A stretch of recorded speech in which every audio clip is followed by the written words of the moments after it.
আসসালামু আলাইকুম। এই যে দেখছেন ভাই, আসানসোল বজন্তপুর গ্রামে জামে মসজিদ আমি এসছি আজকে।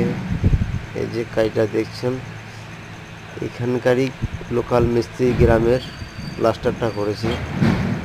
আমি এসছি, কাজটা আবার চালু হবে। করে গেছিলাম আজ প্রায় 8 থেকে 9 মাস আগে কাজটা করে গেছিলাম।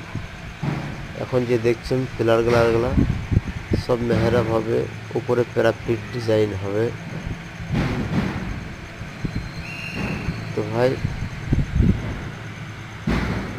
যে সমস্ত লোকরা যা দেখছেন ভাই, লাইক শেয়ার করবেন, আমার জন্য দোয়া করবেন যেন আমি আরও বড় কিছু করতে পারি আপনাদেরকে দেখানোর জন্য। শরীর খুব একটা আমার ভালো নেই, রাটা বসে গেছে। আল্লাহর কাছে দোয়া করবেন সকলেই। খুদা হাফেজ, আল্লাহ হাফেজ।